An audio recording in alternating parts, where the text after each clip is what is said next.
వీబ్జీ రామ్జీ చట్టంపై సుప్రీంకు ఫెడరల్ స్ఫూర్తికి విరుద్ధమని మంత్రివర్గ తీర్మానం. జూలై 1 నుంచి కొత్త చట్టం అమలుకు నోటిఫికేషన్ ఆమోదం. గత్యంతరం లేకే అమలు. పార్లమెంట్లోనూ నిలదీస్తాం.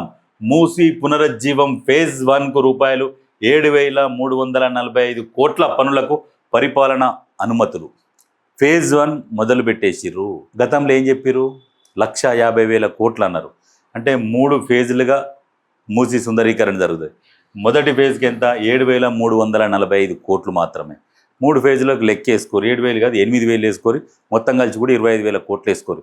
ఎంత అవుతుందో డిపిఆర్ని బట్టి తెలుస్తుంది. గతంలో ఎట్లా ప్రచారం చేసిరంటే 1,50,000 కోట్లు దోసుకోవడానికి మూసీ సుందరీకరణ అని చెప్పేసి రకరకాల విష ప్రచారం చేశారు. ఇప్పుడు మాట్లాడరు. మరి దీని మీద మూసీ మీద మాట్లాడరు. మూసీ మీద కూడా చర్చకు రండి అసెంబ్లీకి. అన్ని విషయాలకు ముఖ్యమంత్రి రేవంత్ రెడ్డి గారు ప్రతి విషయానికి అక్షరం టు అక్షరం, మినిట్ టు మినిట్ కూర్చుందాం, మీరు అడిగిన ప్రతి ప్రశ్నకు మేము సమాధానం చెప్తాం, మీరు అసెంబ్లీకి రండి అని క్లియర్గా చెప్పినా కానీ మీకు అసెంబ్లీకి రావడానికి ఎందుకు భయం అవుతుంది? ఆలోచన చేసుకోండి. ప్రజలు కూడా, మీరు కూడా ఆలోచన చేయండి. ఇకపై టీచర్లు, లెక్చరర్లకు స్కూళ్ళు, కాలేజీలోనే బ్రేక్ఫాస్ట్ అండ్ లంచ్. టిమ్స్ ఆసుపత్రిలో 6,278 పోస్టుల భర్తీకి మంత్రివర్గం ఓకే. వివరాలు వెల్లడించిన మంత్రులు పొంకులేటి, సీతక్క, అడ్లూరి. టిమ్స్ ఆసుపత్రుల్లో వేకెన్సీస్, జాబులు 6,278 పోస్టులు. ఈ ప్రభుత్వం వచ్చిన కాడ నుంచి రాగానే టీచర్ పోస్టులు, ఇంకా కొన్ని పోస్టులు వేసుకుంటూ వస్తూనే ఉన్నది. గత ప్రభుత్వం తెలంగాణ ఏర్పడిన తర్వాత అన్ని ఉద్యోగాలు ఉంటే కూడా మరి విభజన చట్ట ప్రకారం కూడా ఆంధ్ర వాళ్ళని ఇక్కడి నుంచి పంపించాల్సిన బాధ్యత గత ప్రభుత్వానిది ఉండే. గత ప్రభుత్వం ఏం చేసింది? ఎక్కడో అక్కడనే ఉండండి, మీరు ఇక్కడనే సెటిల్ అయిపోండి, మీరు ఇక్కడనే ఉండండి, మీ కాలుకు ముళ్ళు గుచ్చుకుంటే మేము పంటితో తీస్తాం, లేకుంటే బంగారు పిన్నిస్తో తీస్తాం అని రకరకాల సొల్లు ముచ్చట్లు చెప్పిండు. పబ్బంగా అనిపించింది. లేకుంటే ఎన్ని ఉద్యోగాలు వస్తుండే. అది కేసీఆర్ చేసిన పాపమే కదా.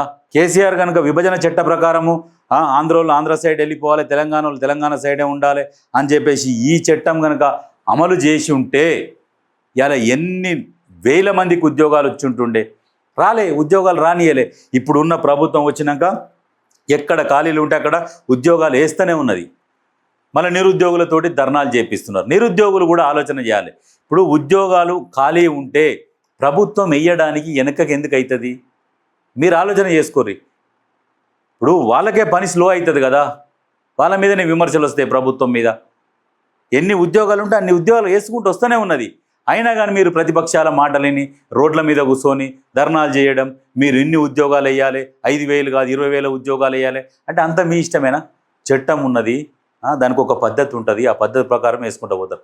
ఎన్ని ఖాళీ ఉన్నాయి, ఎన్ని ఇవ్వాలి, ఎన్ని ఇస్తే మరి వాళ్ళకి జీతాలు ఎట్లా, ఇవన్నీ సమకూర్చుకొని నోటిఫికేషన్స్ వేయాలి. గత ప్రభుత్వం లాగా గుడ్డెద్దు చేన్ల పడ్డట్టు ఇష్టం వచ్చినట్టు పరిపాలన సాగిస్తలేరు. నిరుద్యోగులు కూడా ఆలోచన చేసుకోవాలి. ఎందుకంటే ఇప్పుడు టిమ్స్కు సంబంధించి ఎవరైనా నిరుద్యోగులు వీళ్ళందరూ అడిగిర్రా? ఇప్పుడు ప్రభుత్వం వేస్తలేదా ఉద్యోగాలు? ఆలోచన చేసుకోవాలి మీరే.